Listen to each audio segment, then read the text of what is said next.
하나님께 드리는 믿음이란 말씀의 제목으로 은혜를 나누겠습니다. 어릴 적 제가 그 시골에서 섬에서 자랐는데요. 섬에서 유일한 놀이는 겨울에 썰매 타는 건데, 썰매를 타다가 너무 춥고 막 손발이 시렵고 그러니까 이제 불을 피우기 시작했습니다. 근데 제가 피운 건 아니에요. 그냥 형들이 막 피우면서 같이 불 쬐고 있는데 갑자기 바람이 확 불면서 이 논두렁에 불이 옮겨 붙고, 그리고 이렇게 이렇게 쌓아놓은 거 있잖아요. 낯가리라 그러나. 하여튼 거기에 이렇게 옮겨 붙으면서 동네에 나지막한 산이 있었는데 그 산이 완전히 불타오르기 시작하는 겁니다. 그러니까 이제 연기 나고 불 나고 그러니까 동네 어른들이 막 다 나오셔가지고, 왜냐하면 그 옆에 좀 큰 산이 있었는데 그리로 가면 큰일 나니까 다 동원돼서 불을 다 끄셨습니다. 해가 뉘어지는데 제가 그 해질녘 그 황혼역에 쭉 서가지고 동네 어른들한테 엄청 혼났던 기억이 있습니다. 형들은 막 그냥 저희 막 등짝 맞고 저희는 그냥 영문도 모르고 울고 막 그러면서 혼났던 기억이 있는데, 혼났던 기억과 함께 그날 불이 정말 그 퍼져가는 기세가 바람이 확 부니까 정말 확 가더라고요. 그래서 들불처럼 퍼져간다, 이런 말이 뭔지 확실히 알았습니다. 들불처럼 퍼져간다. 오순절 성령 강림 사건 이후에 복음이 어떻게 퍼졌어요? 들불처럼 퍼져갔습니다. 사람들이 복음을 듣고 말씀 듣고 예수 그리스도의 복음이 전해지는 것마다 사람들이 회개하고 하나님 백성으로 살기를 다짐하는 막 그 다짐, 그리고 그게 결단, 변화로 이어졌습니다. 유대교 지도자들이 제자들 붙잡아서 다시는 예수 이름으로 전하지 말라고 엄하게 경고하고 놓아주었지만 성령의 역사를 가로막을 수는 없었습니다. 오히려 그리스도를 따르는 사람들이 더 많아지면서 교회가 세워졌습니다. 교회는 그렇게 시작되었습니다. 그렇게 모여든 사람들이 복음을 나누고 또 말씀을 교제하고 그러면서 서로의 형편을 보면서 뭐가 좀 부족하겠다라고 생각하면서 각 사람의 필요를 따라 자신들의 소유를 가난하고 어려운 사람들에게 나눠주기 시작했습니다. 이게 초대교회 공동체의 아주 은혜로운 모습이었습니다. 이게 성령의 역사고 하나님의 은혜였는데요. 오늘은 그 성령의 역사에 동참한 사람들, 그리고 또 그 성령의 역사에 흉내만 낸 사람들, 두 가지 경우를 한번 말씀을 보려고 합니다. 우선 바나바 같은 사람이 있었습니다. 사도행전 4장 뒷부분에 바나바, 요셉이라고 하고 바나바라 그랬는데요. 요셉은 유대식 이름이고 바나바는 아람어식 이름입니다. 그런데 이 사람은 구브로라고 하는 지역에서 태어났습니다. 그런데 그가 밭이 있었는데 그걸 팔아서 사도들의 발 앞에 두었다 그랬습니다. 구브로라는 지역은 지중해에 있는 섬입니다. 지금은 이걸 그냥 키프로스라고 하는데요. 걸어서 세계 속으로 이런 거 보시면 이런 지역에 가서 둘러보는데 아주 참 예쁜 섬이더라고요.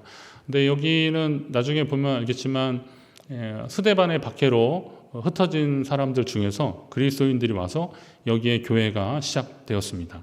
바나바는 시기적으로 봤을 때는 교회가 세워지기 전에 그곳에 태어나서 자랐고, 그리고 예루살렘으로 올라왔습니다. 레이지파 사람이라 그랬잖아요.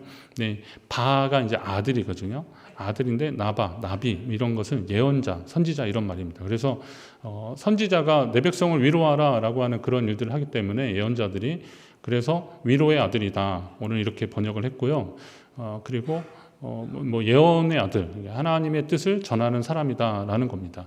굉장히 은혜로운 이름이죠. 그리고 거룩함을 갈망했던 그런 사람이라고 할 수 있습니다. 그러니 그 믿음의 본산인 예루살렘에 가서 하나님의 뜻대로 살고 싶은 갈망이 있어서 예루살렘으로 올라온 겁니다. 그 지중해 섬에서 예루살렘으로 올라왔는데, 그런데 여기에 와서 예루살렘에서 제자들이 전하는 복음을 듣고 예수님을 영접하게 된 겁니다.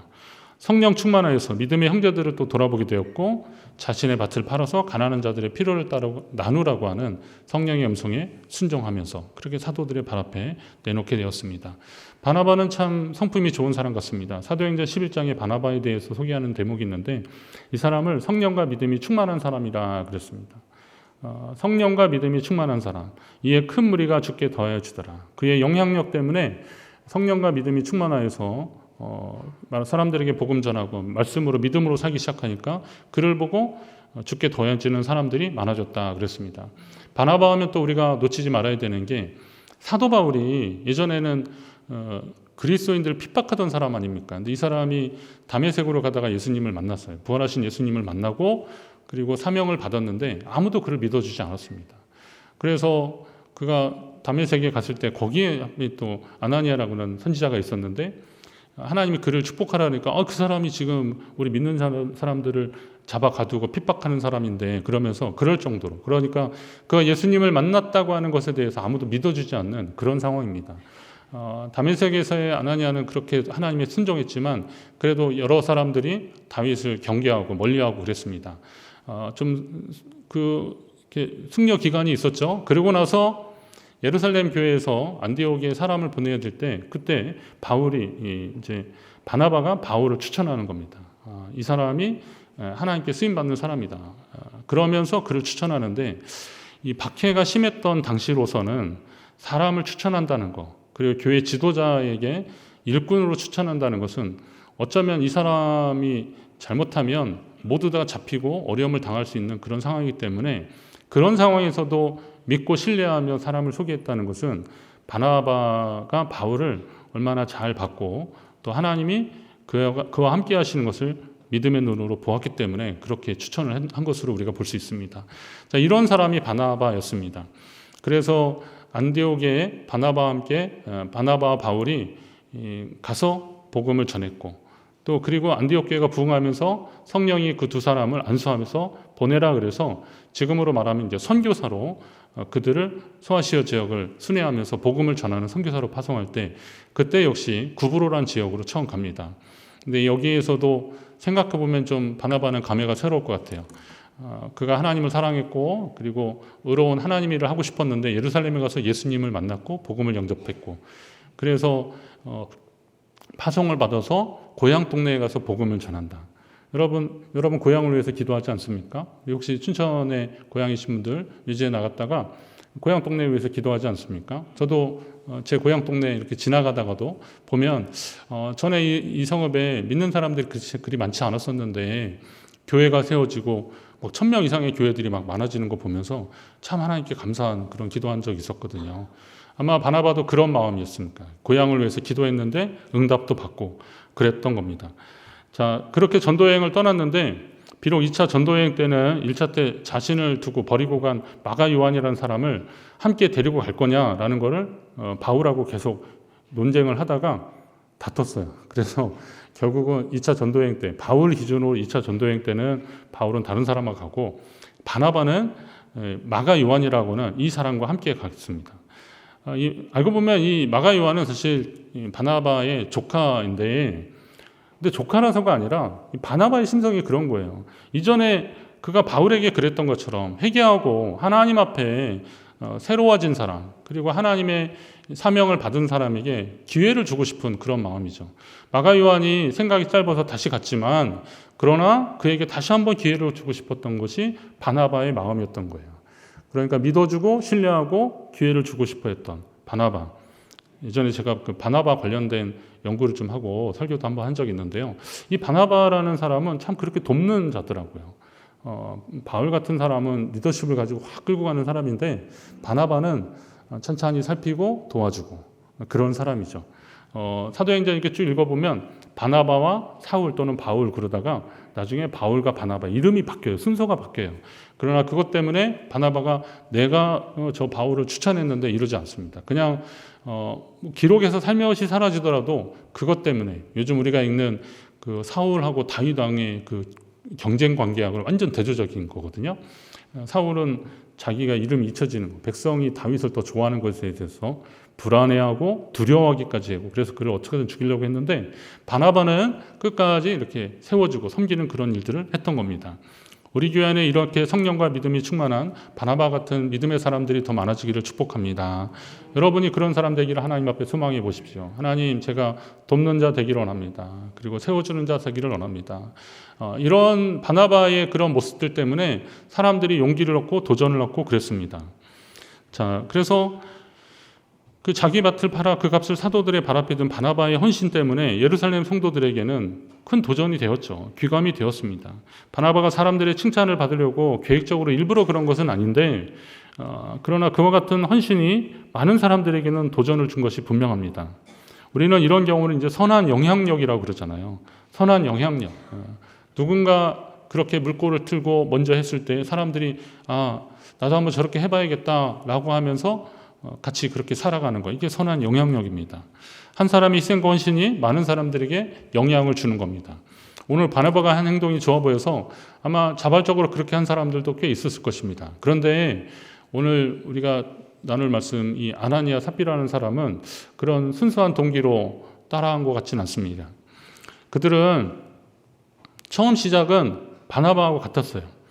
그들은 여기 5장 1절에 보면 그 삽비라와 더불어 소유를 팔아 그랬습니다. 바나바도 그 밭을 그가 밭이 있음에 팔아, 그것을 파는 것까지는 맞아요. 여기까지는 같은데 그 다음이 문제입니다.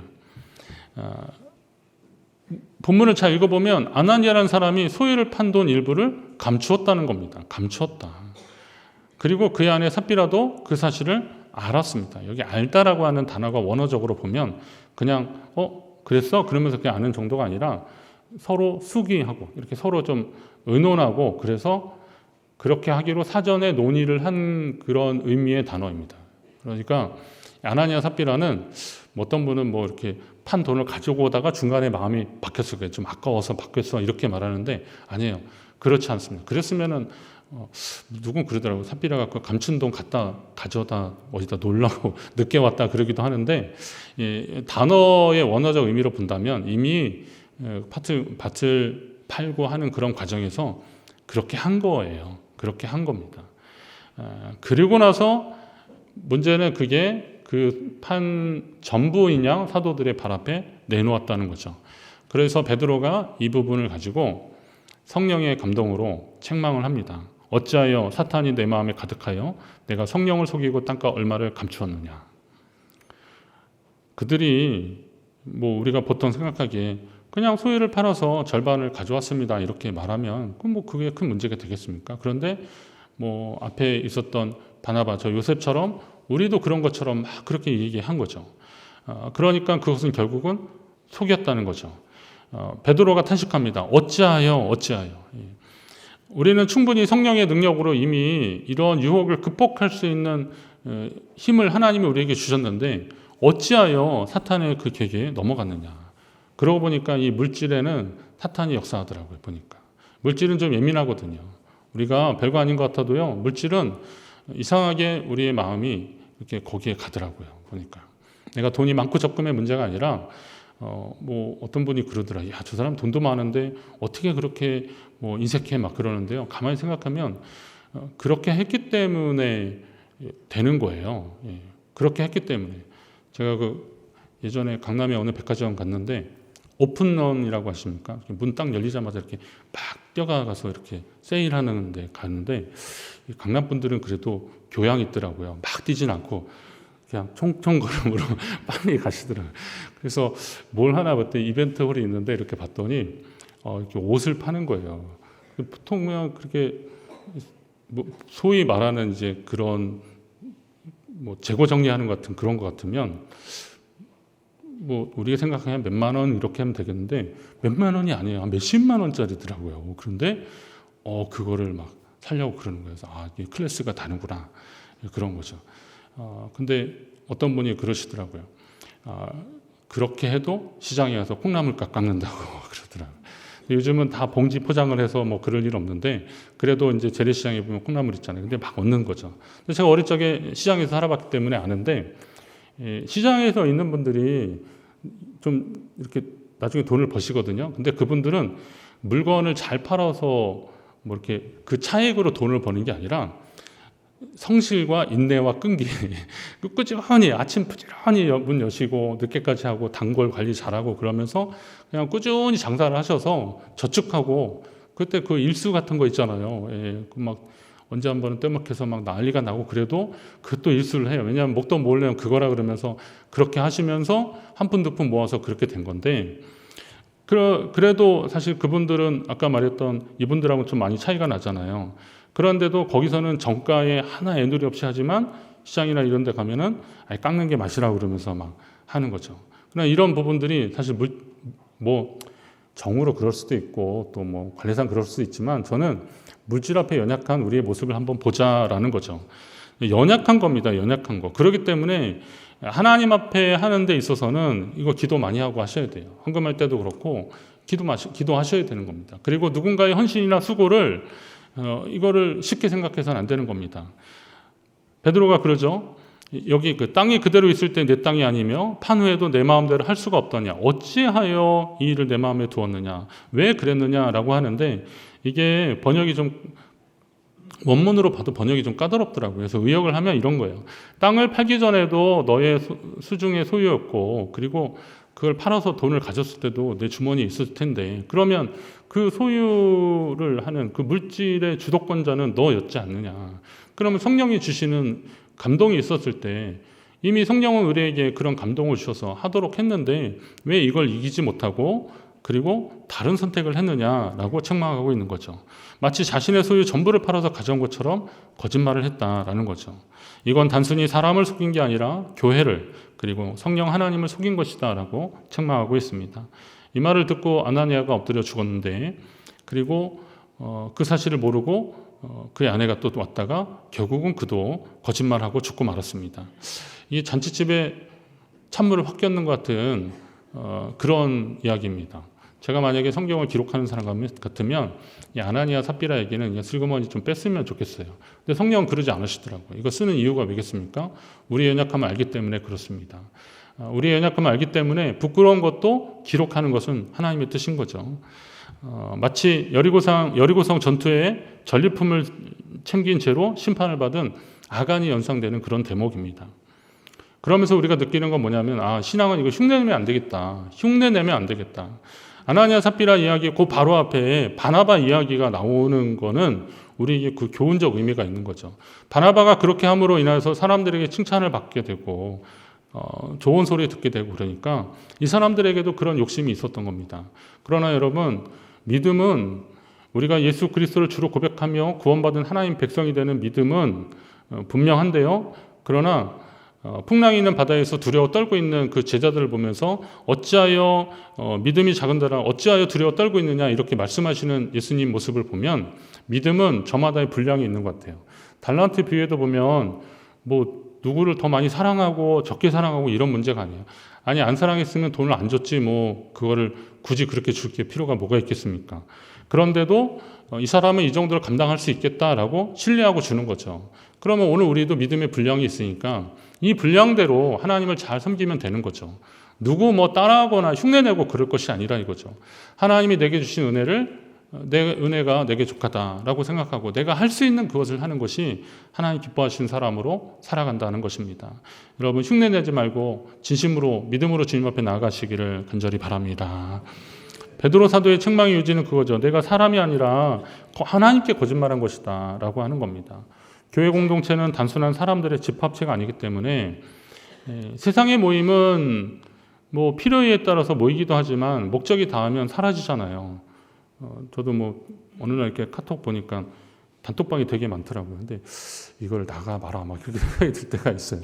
근데 지금 안 쓰는 한참 밀려있는 그런 단톡방들도 있고 밴드도 있고 뭐 그렇습니다. 그 당시는 굉장히 활성화됐었는데 모임 목적을 다 하고 나니까 그 뭐 존재 여부도 깜빡할 정도로 그런 모임들이 얼마나 많이 있습니까? 그러나 교회는 그렇지 않습니다. 교회는 주님이 세우셨고 성령이 역사하시는 곳입니다. 우리가 예수 그리스도를 영접하고 성령의 은혜를 사모하고 성령 충만해서 믿음으로 사는 한 하나님의 교회가 영원할 줄로 믿습니다. 주님 오실 때까지 이 하나님의 교회는 계속 될 것입니다. 그렇다면 이 하나님의 교회를 어떻게 섬겨야 돼요? 세상의 기준이 아니라 하나님의 뜻대로 그리고 성령의 감동을 따라서 우리는 이걸 섬겨야 되는 겁니다. 아나니아와 삽비라 부부와 대조적으로 예수님의 사역 가운데 성전에서 두 렙돈 헌금을 한 과부의 이야기를 우리가 보는데요. 예수님 그 여인을 칭찬하셨거든요. 예수님 그 여인을 칭찬하셨어요. 저는 이 대목을 좀 보면서 어떤 마음일까? 여인이 참 그렇게 연복게 이렇게 헌금할 때 고민이 됐을 겁니다. 왜냐하면 그건 자기가 가지고 있는 생활비의 전부였기 때문에 내 생활비 전부를 하면 내일은 어떡하지? 이런 고민도 분명히 있었을 텐데 그런데도 하나님 사랑하는 마음으로 결단하며 그 예물을 드린 그 여인을 주님이 그 마음을 아셨기 때문에 그렇습니다. 또 여인이 고민됐던 것 중에 또 하나는 어떤 거냐면 사람들의 시선이었을 겁니다. 당시에 그 성전 앞에 연보는 사람들이 모아서 그거를 가난하고 어려운 사람들한테 나눠주는데 어떤 사람이 그럴 거예요. 그 여인의 형편과 사정을 아는 사람들이 야, 니도 어려운데 누가 누굴 도와줘. 가난한 너도 가난한데 너가 누굴 도와줘. 이렇게 말할 수도 있었거든요. 그러니까 그런 사람들의 시선이 따가우니까 이걸 할까 말까라고 하는 그런 고민도 분명히 있었지만 그래도 하나님 앞에 드리고 싶은 여인의 그 헌신의 마음 이게 있었기 때문에 예수님이 칭찬한 겁니다. 여러분, 내가 가난하다고 해서 누구를 생각지 못할 이유는 없습니다. 그런 여유가 없는 게 안타까운 거지 내가 가난하다고 해서 가난한 사람들을 생각하지 못할 이유가 뭐가 있습니까? 내가 비록 어려워도 나와 같은 사람들을 돌아보고 싶고 돌보고 싶고 돕고 싶은 마음은 얼마든지 가능한 겁니다. 그래서 예수님은 그 여인의 용기 있는 헌신을 응원하며 칭찬해 주는 겁니다. 예수님의 칭찬은 앞에서 말씀드린 선한 영향력이 더 퍼져가기를 바라시는 그런 마음이었습니다. 풍족한 가운데 헌금한 사람들이 잘못됐다는 게 아니에요. 너희는 그 많은 중에 냈지만 그렇다고 해서 그 사람들이 풍족한 가운데 드린 사람들을 책망하려고 그러는 것이 아니잖아요. 그들도 할 일을 한 거고 풍족한 가운데 그런 마음이 생겨서 한 것도 그들 나름대로 할 일을 한 것이고 이 가난한 가운데서도 자기 생활비 전부를 한 이 여인도 하나님이 주시는 마음에 순종함으로 참 귀한 일을 했다라고 가르쳐 주시는 겁니다. 그러면서 예수님은 그 여인을 칭찬하고 그러는 건데 그런데 그러면서 이러저러한 핑계로 그마저도 하지 않는 그리고 외면한 사람들에게는 울림을 주시려고 예수님 그런 말씀을 하시는 거죠.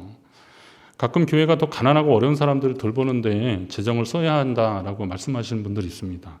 맞는 말씀입니다. 교회가 그렇게 돌보고 또 도와주는데 우리 재정을 쓰는 것은 당연한 일입니다. 근데 여기까지 좀 하셨으면 좋았는데 조금 더 나가시더라고요. 아니 국내에도 어려운 사람들 많은데 왜 꼭 해외 선교까지 해야 되냐라고 말씀을 하시더라고요. 그러나 우리는 할 수만 있으면 이것도 해야 되고 저것도 해야 되는 겁니다. 대부분의 교회는 그런 돌봄을 목적으로 마음을 나눌 수 있는 그런 통로들이 있습니다. 우리 교회도 있습니다. 위원회 인물들이 바로 그러한 것입니다. 꼭 필요한 것을 사용하도록 각 위원회의 위원들이 잘 운영하고 있습니다. 저는 이게 의무적으로 하시는 말씀이 아니에요. 남들이 다 하니까 안 할 수 없어서 하는 그런 거 말고 정말 주님의 마음으로 우리 이웃과 세계 열방을 위해서 기도하는 심정으로 그런 심정으로 드리는 예물을 주님이 기뻐하신다는 거예요. 위원회 예물을 특정하는 것은 이건 그런 성격도 있습니다. 제가 목회를 하면서 이런 위원회 예물이나 이런 거는 우리가 어느 지역에 선교를 하거나 아니면 구제를 하거나 도와주는 데 있어서 우리 성도님들이 하시는 일반적인 헌금들, 뭐 11조나 일반 감사헌금들 이런 거로 할 수도 있어요. 물론 그렇게 하죠. 그런데 정말 하나님 앞에 그런 목적을 가지고 하나님 이거는 꼭 복음 전하는데 좀 사용됐으면 좋겠습니다. 이런 마음을 가지고 하시는 분들도 있거든요. 이런 예물은 좀 구별된 특별한 목적의 헌금이니까 이거는 그 목적대로 꼭 사용되려고 하는 구별된 예물이라고 보시면 되는 겁니다. 그런 예물을 집행하다가 좀 부족하면 일반 재정도 더할 수도 있고 그렇게 되는 거죠. 일반적으로 우리가 헌금하는 것은 교회를 유지하거나 이렇게 요금이나 우리 인건비나 이런 것도 있고 막 그러잖아요. 교회를 유지하는데 많은 비용들이 들긴 합니다. 그러나 특별한 목적을 헌금을 하면 그거는 그 목적대로만 사용되거든요. 아니 이 돈이고 이 돈이라고 막 그러는데 아니요, 그렇지 않더라고요. 이렇게 하나님께서 주시는 마음들이 있어요. 제게 어떤 분들 오셔서 목사님 이거 선교사님이나 어떤 좀 꼭 어려운 지역에 좀 사용됐으면 좋겠습니다. 제가 그런 분들은요, 그런 목적 헌금으로 꼭 사용되려고 그렇게 노력하고 있거든요. 그거 그냥 일반 헌금에 들어가서 그냥 이렇게 다른 예물들, 그렇게 하신 것들도 되게 귀하죠. 그렇게 하나님 앞에 드린 것들도 귀한데, 그러면서도 더 마음을 들이고 목적을 가지고 좀 집중하려고 하는 그런 예물들이 잘 쓰여졌으면 하는 마음으로 그렇게 집행하고 있는 겁니다. 여러분은 요즘 어디에 지갑을 열고 계십니까? 지갑을 어디에 여는지 한번 잘 보십시오. 지갑을 여는 곳에 여러분의 마음이 가 있다는 생각도 한번 해보세요. 예수님이 내 보물이 있는 곳에 내 마음이 있다 그랬는데 이게 그 앞 구절에 마태복음 6장 20절에 보니까 오직 너희를 위하여 보물을 하늘에 쌓아두라 그러면서 물질이 있는 곳에 마음이 있다 그러니까 헌금하라 이렇게 얘기하면 죄송합니다. 그거는 이제 조금 무리일 것 같아요. 예. 그런 설교 하시는 분들도 있습니다. 뭐 그게 그 당시에 하나님의 감동이라면 제가 할 말은 없는데, 그러나 성도들이 뭐 헌금하는 기계입니까? 저는 그런 건 아니라고 봐요. 그냥 안 하면 안 되는 분위기 속에서 하는 거 말고 하나님이 내게 주시는 감동으로 하는 것이었으면 좋겠습니다. 그래야 하나님이 기뻐하시는 일들이 일어나는 거죠. 이게 뭐 그러니까 억지로 하거나 인색함으로 하지 말라고 하는 그런 표현을 굳이 두는 이유는 뭐겠습니까? 하나님이 그런 마음을 주시는 거지, 은혜를 주셔야 그걸 하는 거지. 뭐 어떤 분은 일단 드리면 하나님이 은혜도 주셔 막 이러시더라고요. 그건 꽝 잡는 게 매다 이러면서 뭐로 가도 서울만 가면 된다. 그러면서 하나님 앞에 드리는 그 순수한 그 열정과 헌신과 그리고 동기 이런 것들을 무시하고 그냥 결과만 보려고 하는 그런 내용들이잖아요. 중요한 거는 뭐냐면 우리 마음을 들여서 하나님께 드리는 그 정성, 그 과정, 이거 하나님이 다 보신다는 겁니다. 제가 이런 말씀드리면 여러분의 소확행, 뭐 작지만 확실한 행복으로 이렇게 좀 사용하는 그런 물질에 대해서도 제가 그런 기쁨을 뺏으려고 하는 말이 아닙니다. 하나님이 내게 주시는 것들, 소중한 것들을 기쁨으로 감사함으로 나눌 때 하나님이 거기서 역사하시는 거죠. 이거는 어느 특정한 소수가 막 크게 통 크게 함으로 인해서 도와주는 그런 일들보다는 그 두 랩돈을 드린 그 여인의 마음처럼 나도 어렵지만 더 어렵고 힘든 사람들, 그런 사람들을 돌아보겠다라는 마음이 모아져서 그렇게 조성된 걸로 하는 것이 하나님이 더 기뻐하시지 않겠습니까? 지난 주간에 어느 목사님과 나눈 말씀 중에 신앙생활을 건성으로 하면 안 되고 정성으로 해야 되는데 큰일 났다 이런 얘기 하시더라고요. 그거는 이제 요즘 세태에 대해서 말씀하시는 건데 제가 그 말씀을 듣고 돌아오면서 저를 돌아보게 됐습니다. 나는 건성으로 하는 거 아닌가. 사역 건성으로 하면 안 될 텐데 뭐 당연한 그 대입을 하게 되는데요. 맞더라고요. 하나님이 우리를 향한 하나님의 마음은 진심이신데 오늘 우리가 예배를 본다고 하지 않고 굳이 드린다고 하는 이유는 뭐겠습니까? 우리를 향한 하나님의 마음은 진심이더라고요. 예레미야 선지자를 통해서 그렇게 말씀하셨어요. 그들에게 복 주기를 원하시는데 나의 마음과 정성을 다하여 그들을 이 땅에 심으리라 이렇게 말씀하시네요. 그러니까 하나님의 마음은 정성인데 그 정성의 은혜를 받은 사람들이, 그 진심의 은혜를 받은 사람들이 하나님 앞에 건성으로 살아가서야 되겠냐, 건성으로 믿어서야 되겠냐라는 거죠. 마음을 드리고 뜻을 드리고 힘을 다하고 하나님을 사랑하는 그런 마음들은 건성의 마음이 아닐 겁니다. 이왕이면 정성으로 하나님을 섬기는 저와 여러분 되시길 바랍니다. 형식의 신앙은 능력이 없어요. 여러분, 형식의 신앙은요, 뭐 이렇게 환난 핍박까지 갈 것도 없이 그냥 조금만 문제를 만나면 이 형식의 신앙을 가지고는 능력을 발휘할 수 없습니다. 그거는 조금 더 세게 말하면 가짜와 가깝습니다. 가짜와 같습니다. 예전에 어느 목사님이 뭐 이렇게 스포츠웨어 뭐 이렇게 선물을 다 해줬는데 주의사항이 있어요. 이거 약간 문제 있다고 대리점 가시면 안 돼요. 그러더라고요. 무슨 말씀인지 아세요? 대리점 가서 AS 못 받습니다. 이거는 짝퉁입니다. 그러는 거예요. 그러니까 이거 뭐야? 막 그러는 거죠. 예. 오늘 우리의 믿음이 시험과 환난 앞에 성령으로 무장하고 하나님 앞에 나가서 이기면 하나님이 이길 힘과 능력을 주시는데 만약에 내가 그런 줄 알았는데 내 믿음이 헛거였구나라고 생각할 때 얼마나 씁쓸하겠습니까? 근데 그거는 어떤 상황이 만드는 게 아니라 제가 봤을 때는 하나님 앞에서 우리 믿음의 태도가 이게 진심이냐 정성이냐라고 하는 거죠. 하나님의 은혜를 덜 주시는 것도 아니고 성령이 누구는 건성으로 은혜를 주시는 것도 아니에요. 하나님은 똑같이 주시려고 하는데 그러면 그것을 하나님 앞에 그 은혜를 사모하며 믿음으로 가는 사람들, 하나님이 이런 사람들을 도우시고 응원하시고 함께 하시는 겁니다. 흉내내는 믿음이 바로 그런 거죠. 그런데 시작은 흉내낼 수 있지만 결과는 흉내낼 수 없습니다. 여러분 신앙생활 다 사실은 흉내 많이 내잖아요. 기도하는 거 흉내 내지 않습니까? 저도 흉내 많이 냈거든요. 막 사도신경하고 주기도문하고 그 유치부 어렸을 때 그냥 따라하는 거예요. 막 우리가 말 배우듯이 막 따라가는 겁니다. 그리고 교회 학교 가서 막 찬양하고 저는 신기한 게 우리 2부 예배 때 좀 새로운 찬양들 하잖아요. 우리 성도님들이 그래도 그걸 잘 부르셔요. 저도 막 헷갈리거든요. 인도하는 분들도 잘하지만 잘 부르셔요. 야, 신기하다. 잘 따라하는 거거든요. 예. 다 따라하지 않으셨나요? 저도 그렇습니다. 중고등학교 때 막 은혜 받을 때 기도 주여 3번 하고 하는 기도는 뭐 그때 흔했으니까 막 기도했는데 눈 떠보면 아직도 기도하고 있고 눈 떠보면 아직도 기도하고 그러다 에라 포기해가지고 그래 그냥 하자 막 그러다 보니까 하나님 은혜 주셔서 막 은사도 받고 막 그러잖아요. 그렇게 신앙이 자라가는 거잖아요. 나중에 이게 이제 성숙해지는 거죠. 그러니까 시작은 흉내를 내면서 할 수 있지만 열매까지 흉내낼 수는 없는 거잖아요. 신앙의 열매까지. 그러면 이제 다른 사람 몰라도 본인은 알죠. 내가 열매 맺는 신앙을 가지고 있는가? 열매 맺는 믿음을 갖고 있는가? 언제까지 흉내만 내면서 신앙생활 할 수 없습니다. 누가 그렇게 했다고 비교하고 경쟁하면서 그렇게 하는 거 말고 진심을 가지고 하나님 앞에 정성으로 헌신하는 사람들, 하나님이 이 시대에 그런 사람들을 찾으실 겁니다.